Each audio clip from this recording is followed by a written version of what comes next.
आप इनके mobile calls detail को निकलवा लीजिए। आज भी अगर इनके आरपीएन सिंह के साथ संबंध नहीं होंगे, अगर इनसे बात नहीं होती होगी, तो हम थूक के इस पर कोई जवाब हम मांग करते हैं आपके माध्यम से, हम अपने ऑल इंडिया कांग्रेस कमेटी से हमारी बातों को भेज दीजिए आप गोपनीय तरीके से एआईसीसी का ऑब्जर्वर, और पता करा लीजिए कि क्या वस्तु स्थिति है संगठन की। हम चुनावी राजनीति जब करते हैं तो क्या इस चेहरे पर हम 2024 के चुनौतियों का मुकाबला किसी भी सूरत हाल में नहीं कर सकते। राहुल गांधी जी ने हमें सिखाया है, कहा है डरो मत। मल्लिकार्जुन खड़गे जैसा व्यक्तित्व हमारा सरपरस्ती कर रहे हैं।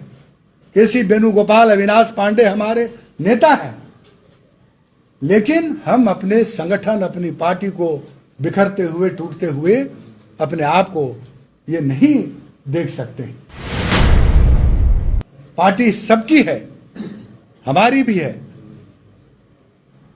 हमारा भविष्य गैर कांग्रेसी तय करेगा, ये कहीं से भी जस्टिफाइड नहीं लगता है। बहुत ऐसे लोग हैं जिनको पार्टी में, जिनको जो हमारी राज्य में रहनुमाई कर रहे हैं, दूसरे दलों से आए हुए लोग हैं, उनको पार्टी में अगर टिकट नहीं मिलेगा, लेकिन हमें अगर नहीं मिले पार्टी में टिकट या सम्मान या पद या अधिकारी, तो हम पार्टी के वफादार कार्यकर्ता है, सिपाही हैं। हम इस विचारधारा से जुड़े हुए हैं, हम इसको छोड़कर कभी सपने में भी नहीं सोच सकते। सब बहुत लोगों का सपोर्ट है, कुछ लोग सामने हैं और बहुत सारे लोग इस लड़ाई में हमारे साथ इसलिए हैं कि वो कह रहे हैं कि हम चुनाव की राजनीति करते हैं, और चुनाव की राजनीति में हमारे परम मित्र राजेश ठाकुर जी का चेहरा सामने रख करके 2024 के लोकसभा और विधानसभा चुनाव का मुकाबला किसी सूरत में नहीं कर सकते। ये हमारे रक्त की धमनियों में कांग्रेस पार्टी है, कांग्रेस पार्टी की विचारधारा है। 32 वर्षों में हमने कांग्रेस पार्टी में कई बार ऐसे मौके आए जब 1-2 बजे रात को आंदोलन के दौरान पुलिस उठाया करती थी, और पूरा घर उस समय परेशान हुआ करता था कि आखिर ऐसा कौन सा काम हम कर रहे हैं। हमने अपना सारा जीवन, एक आलोक दुबे और साथियों को तैयार होने में वैचारिक रूप से 32 वर्ष लगे। हमारे रक्त में कांग्रेस पार्टी दौड़ रही है, और अगर प्रदेश अध्यक्ष को हमको पार्टी से निकालना ही अगर विकल्प है, तो हम पार्टी से निकलने को तैयार हैं। उनको अगर लगता है कि एक उनका ईगो सेटिस्फाइड हो रही है, ये सर्वविदित हो चुका है कि सिर्फ 3-4 लोगों के ऊपर प्रदेश अध्यक्ष जी अपनी व्यक्तिगत लड़ाई को हम लोगों को निकालना चाहते हैं। निकाल दीजिए, 1.5 साल हो गए, निकाल दीजिए। सब जानते हैं कि हमारे अच्छे मित्र थे, अच्छे मित्र हैं, अच्छे मित्र रहेंगे।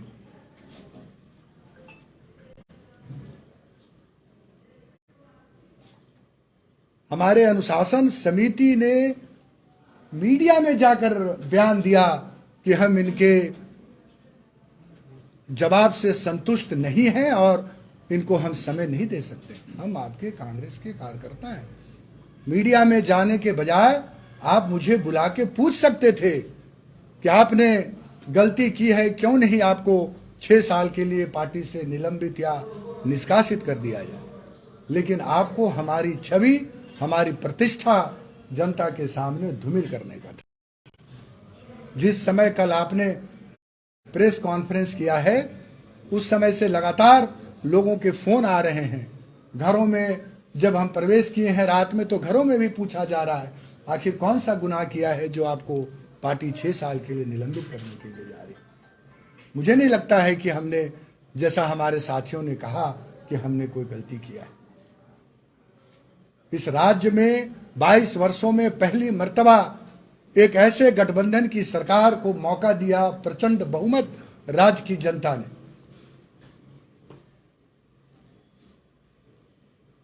गणेश परिक्रमा करके हम मांग करते हैं आपके माध्यम से, हम अपने ऑल इंडिया कांग्रेस कमेटी से, हमारी बातों को भेज दीजिए आप गोपनीय तरीके से एआईसीसी का ऑब्जर्वर, और पता करा लीजिए कि क्या वस्तु स्थिति है संगठन की।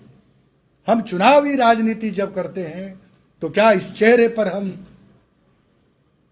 2024 के चुनौतियों का मुकाबला किसी भी सूरत हाल में नहीं कर सकते। राहुल गांधी जी ने हमें सिखाया है, कहा है डरो मत।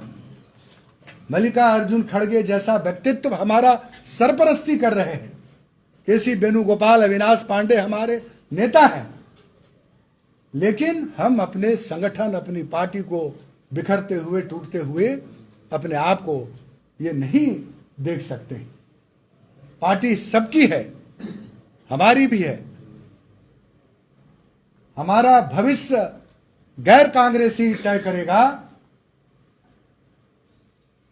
ये कहीं से भी जस्टिफाइड नहीं लगता है। बहुत ऐसे लोग हैं जिनको पार्टी में, जिनको जो हमारी राज्य में रहनुमाई कर रहे हैं, दूसरे दलों से आए हुए लोग हैं, उनको पार्टी में अगर टिकट नहीं मिलेगा, लेकिन हमें अगर नहीं मिले पार्टी में टिकट या सम्मान या पद या अधिकारी, तो हम पार्टी के वफादार कार्यकर्ता हैं, सिपाही हैं। हम इस विचारधारा से जुड़े हुए हैं, हम इसको छोड़कर कभी सपने में भी नहीं सोच सकते। तो जो आप लोगों को समय दिया गया, आप लोगों ने जवाब क्यों नहीं दिया? दूसरा कि आपके साथ कोई जिलाध्यक्ष नहीं है, आप कह रहे हैं कि जिलाध्यक्ष नाराज है, तो वो जिलाध्यक्ष होना चाहिए ना आपके साथ। देखिए, बहुत सही सवाल आपने किया है। आप 2400 जिला उठा करके देख लीजिए, कोई ऐसा जिला नहीं है जहां पिछले 4 दिसंबर से मारा पीटी, गाली गलौज, धक्कम धक्की, अपमान, पैसा छीना झपटी, कोई ऐसा जिला नहीं है जहां लोग आंदोलन नहीं कर रहे हैं। अनुशासन का डर आप दिखा रहे हैं जरूर, लोगों को अनुशासन का डर का। और कांग्रेस के कार्यकर्ता, एक चीज आप जान लीजिए, ऐसे ही नहीं 140 वर्षों से ये पार्टी आगे बढ़ रही, कुछ है इसमें जो हमारी हस्ती मिटती नहीं है। सब बहुत लोगों का सपोर्ट है, कुछ लोग सामने हैं और बहुत सारे लोग इस लड़ाई में हमारे साथ इसलिए हैं कि वो कह रहे हैं कि हम चुनाव की राजनीति करते हैं, और चुनाव की राजनीति में हमारे परम मित्र राजेश ठाकुर जी का चेहरा सामने रख करके 2024 के लोकसभा और विधानसभा चुनाव का मुकाबला किसी सूरत में नहीं कर सकते। आप तीनों नेता जवाब नहीं देते। एक मिनट। तो ये तो सबसे पहले अनुशासनहीनता है। आप पार्टी को कुछ नहीं समझ रहे हैं। आप अनुशासन समिति के जितने सदस्य हैं उनको कुछ नहीं समझ रहे हैं। आपको कम से कम, जो आप कह रहे हैं कि हमको बोलने का मौका मिलना चाहिए, तो ये जो शौकआउट है ये क्या है? जिस वक्त आरपीएन सिंह जी कांग्रेस छोड़ रहे थे, छोड़ने के 4 महीने पहले से लगातार ये मीडिया में सुर्खियां, आपके चैनल में भी सब जगह ये हो रहा था, आरपीएन सिंह जी जाने वाले, आरपीएन सिंह जी जा रहे हैं, आरपीएन सिंह जी अब जाएंगे। और जाने के ठीक पहले उन्होंने एक ऐसे व्यक्ति को अध्यक्ष बनाया जो सबको पता है कि उनकी काबिलियत सिर्फ इतनी थी कि वो आरपीएन सिंह जी के इर्द गिर्द में रहा करते थे, और उन्होंने, आरपीएन सिंह जी ने एक अपना आदमी यहाँ पर छोड़ के गए जो उनको मौका देता रहे राजनीति में झारखंड। आरपीएन सिंह के बनाए हुए, ये चूंकि प्रभारी होता है कांग्रेस पार्टी में, प्रभारी की बातों को आईना होता है कांग्रेस अध्यक्ष का। हम क्यों बोलते हैं हाई कमान? हाई वो है और प्रभारी कमान होते हैं, इसीलिए हाई कमान बेस्ड पार्टी हम कहते हैं कि हाई कमान जो वो उनके हाथों में थी, उन्होंने गलत तरीके से इसलिए बनाया क्योंकि उनको भाजपा में जाना था। तो सोनिया गांधी को दिग्भ्रमित, बिल्कुल 100%। तो सोनिया गांधी को समझ नहीं है तब? नहीं, वो समझ, देखिए आप जिस चीज की ओर, मैं बिल्कुल, पूछ रहे हैं। मैंने क्या कहा, हाई कमान को का चेहरा होता है प्रभारी। अगर प्रभारी ने हाई कमान के पास जा करके ये कहते हैं ये काम हो रहे, तो ये बीजेपी में जाने वाले थे ये, और बीजेपी में जाते जाते इन्होंने इनको पदस्थापित किया। इसीलिए हम ये बार बार कह रहे हैं कि आप इनके मोबाइल कॉल्स डिटेल को निकलवा लीजिए। आज भी अगर इनके आरपीएन सिंह के साथ संबंध नहीं होंगे, अगर इनसे बात नहीं होती होगी, तो हम थूक के इस पर कोई जवाब देने को तैयार इस पर वो कोई जवाब देते नहीं। नहीं, व्यक्तिगत संबंध कैसे हो सकते हैं? हमारे संबंध अगर भारतीय जनता पार्टी से है, प्रदेश कांग्रेस अध्यक्ष का संबंध व्यक्तिगत और भारतीय जनता पार्टी के नेता से है, तो मैं समझता हूं और अनुशासन दोनों चीज क्लियर नहीं हुआ। आप लोगों ने पहला जवाब क्यों नहीं दिया? मैंने जवाब दिया है, जवाब दिया हम लोगों ने, जवाब दिया इन्होंने, जवाब हम नहीं दिया है, जवाब दिया है अनुशासन समिति जी, झूठ बोल रही है, जवाब दिया है, झूठ बोल रही है अनुशासन समिति। पत्र का जी हाँ, अनुशासन समिति को बात समझ लीजिए, बात सुन लीजिए। अनुशासन समिति से चीजें हमको भी अनुशासन के दायरे में रहना, अनुशासन समिति को दायरे में रहना चाहिए था, लेकिन अनुशासन समिति ने हर चीज को सार्वजनिक किया प्लेटफॉर्म पर। हमने जवाब दिया, बोल तो रहा हूं, मैंने जवाब दिया। हम लोग चाहते हैं नहीं आप सामने हमको जो जानकारी हम झूठ बोलेंगे? समय की मांग की थी। हाँ, जवाब दिया ना, जवाब दिया ना। समय की मांग क्या है? वो नहीं किए थे, साधु जी किए थे। अरे साधु जी किए थे। नहीं, अरे साधु जी आप किए थे, समय की मांग मांगे थे कि नहीं? नहीं, हमने तो जवाब दिया। जवाब समय की मांगे हमने जवाब सीधे दिया। नहीं संतुष्ट नहीं। नहीं अविनाश जी, हाँ, जवाब आप लोग नहीं दिए थे, समय की मांग किए थे। वही हुआ ना। वो क्या होता है? अरे वही हम समझ नहीं, तो समय की मांग हम कर रहे हैं, जवाब वो मीडिया में देंगे, हमको ना बोलेंगे कि समय मिलेगा कि नहीं मिलेगा। समय जब कल पूर्ण हो गई, बैठक जब हुई, कल आपका जो अनुशासन समिति है, उन लोगों ने यही कहा कि आप लोगों ने जो पत्र लिखा उस जवाब में, उसमें कहा कि हमें समय चाहिए। हाँ, लेकिन जो पार्टी का संविधान है उसमें ऐसा कोई नहीं है कि आप लोगों को समय देने का चीज है। हाँ। तो आप चिट्ठी हम लोग का पढ़ेंगे तो आपको समझ में आ जाएगा, उसमें इतने जटिल धाराओं का जवाब दिया वो अस्वीकृत है। अच्छा, एक आलोक दुबे, अब आप क्या करेंगे? अच्छा, एक हाल ही में झारखंड दौरे पर आ रहे हैं, मुलाकात करेंगे? हाँ बिल्कुल मुलाकात करें, अच्छा, बिल्कुल मुलाकात। एक चीज और हो रहा है, आप लोग बार बार कह रहे हैं कि किसी आदिवासी को भी बनाना चाहिए, नाम भी ले रहे हैं कि जो पिछले बार थे 2019 में जो नहीं, नाम किसी ने नाम नहीं वो क्या हुआ 2019 में सुखद परिणाम आए, हाँ, मैंने वही, कहा। वही, वही, हम उदाहरण बता रहे हैं। तो ऐसा क्यों आपको लगता है, और आपके नजर में ऐसे कितने नेता हैं, आप बता दीजिए। क्योंकि एक आरोप यह भी है आप पर कि आप रामेश्वर उरांव जी के कार्यकाल को छोड़ दीजिए, तो आलोक जी तो कम से कम हर प्रदेश अध्यक्ष का जो है विरोधे में रहे। ठीक, बहुत अच्छा बात आपने कहा, बहुत अच्छा बात बता दीजिए किससे विरोध में रहे, किनसे विरोध रहे हमारे। डॉक्टर अजय कुमार जी के साथ भी मैंने काम किया। सुन लीजिए, सुखदेव भगत जी के साथ तो लोग आरोप लगाते थे कि आलोक दुबे जो कहते हैं वही सुखदेव भगत सुनते हैं। तो बाद में हुआ शुरू में आप उनका विरोध करें? नहीं, कभी नहीं। कहाँ से जानकारी आपको इन्फॉर्मेशन है? रॉन्ग इन्फॉर्मेशन दिया गया अजय कुमार का विरोध ना, कभी नहीं, आपको गलत इन्फॉर्मेशन है। ये पहला ऐसा प्रदेश अध्यक्ष ऑफ कोर्स पहला गलत जानकारी है। पूरे 32 साल के कार्यकाल में आज तक किसी ने विरोध नहीं किया। पहले भी आप लोग कभी पार्टी से निष्कासित हुए? कभी नहीं निष्कासित हुआ, आप लोग कभी नहीं, कोई नहीं, आपको कोई निष्कासित नहीं है। सुन लीजिए, बात समझ लीजिए। सुशीला केरकेट्टा जी के साथ रहे, प्रदीप बालमुचु जी के साथ काम किया, सुखदेव भगत जी के साथ काम किया, डॉक्टर अजय कुमार जी के साथ काम किया, रामेश्वर राव जी के साथ काम किया। किसी के साथ आज तक न कोई मतभेद रहा और न ही कोई सार्वजनिक रूप से इस प्रकार के आरोप या प्रत्यारोप हुए। आरोप और प्रत्यारोप जो उन्होंने लगाया वो लगातार संविधान में बता रहा चारों है के ऊपर में जो है कि समय ने और वही अनुशासन समिति ने कल 2 दिन का समय भी दिया है। आलोक जी दुबे की क्या भविष्य में हम ये मानकर चले कि आप लोग किसी दूसरे दल में भी जा सकते हैं? यही घर में रहेंगे, अपनी लड़ाई लड़ते रहेंगे, लड़ाई लड़ते रहेंगे। हमने पहले ही कहा आपको, हमने शुरू ही कहा, स्टार्ट ही मैंने हम लोगों ने अपने संबोधन से ही कहा कि कांग्रेस और कांग्रेस की विचारधारा हमारे रक्त की धमनियों में दौड़ रहा है। और इस पार्टी में जो लोग आज हैं, आप 3 दिन पहले देखे किस तरह से चर्चाओं का बाजार गर्म रहा। आप लोगों ने देखा था 3 दिन पहले अमित शाह जी के झारखंड दौरे के दौरान क्या जो है वो तेजी से राजनीतिक परिदृश्य बदल रहे थे।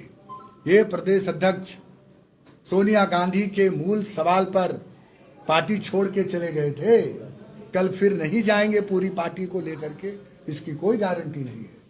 और आने वाले दिनों में भी क्या राजनीतिक उथल पुथल हो सकते हैं, हम इसको पूरे दावे के साथ कह सकते हैं कि आप सक्षम हैं। 3 एमएलए अगर आपके जा रहे हैं बाहर और आप उनको ट्रेस करके एफआईआर कर रहे हैं, तो प्रदेश अध्यक्ष की ये जिम्मेदारी थी कि उन तीनों को देखते और उन्होंने बुलाते, कहा भी बैठाते, जानकारी समझाते। थी, तो जानकारी थी, क्या थी। करना? आलोक जी, ये तो लग ही रहा है कि बीजेपी देखिए जहां एक तरफ तैयारी कर रही है मिशन 2024, कांग्रेस अपने में उलझ के रह गई है। पुलिस कांड, अभी ईडी का फरमान, आप लोगों का निष्कासन, कांग्रेस अपने लक्ष्य से भटक गई है। इसकी विफलता है, वही चीज मैं कह रहा हूं कि ये विफलता, ये सिचुएशन किसने क्रिएट किया? साधु सरन जी ने बहुत अच्छा कहा। देखिए, जो आदमी कभी संगठन नहीं चलाए हैं, उनको अगर अचानक से संगठन चलाने की जिम्मेदारी देंगे, तब जबकि कांग्रेस पार्टी में प्रदेश अध्यक्ष की बहुत बड़ी भूमिका होती है। प्रदेश अध्यक्ष इक्विवेलेंट टू चीफ मिनिस्टर होते हैं। हमारे यहाँ प्रदेश अध्यक्ष कांग्रेस पार्टी के अंदर में बहुत बड़ा ओहदा होता है। तो अगर उसके नेतृत्व पर लगातार पूरे राज्य में सवाल उठ रहे हैं, तो आप उसको खामोशी से या अनुशासन का डर दिखाकर नहीं दबा सकते। अगर आपको यही विकल्प है कि हम लोग तीनों चारों को निकालने से पार्टी मजबूत हो जाएगी, तो आप जो है पूरी तरह से आप स्वतंत्र हैं, क्योंकि आज आपके हाथों में सिस्टम है, आप पार्टी के कर्णधार हैं, आप फैसला ले सकते हैं। वेलकम टू चाचा मामा दंगल। हास्य अदाकार संजय मिश्रा से गुजारिश है कि वह अखाड़े में कूदे और फुलटूस को ट्रॉफी से नवाजे। लगता है समाधि ले ली। अरे बुला रहे हैं। अरे बोल रहे हैं कि बुला लो। टॉप टेक सीमेंट, जो जोड़े तो छोड़े नहीं, मजबूती ही हमारी पहचान।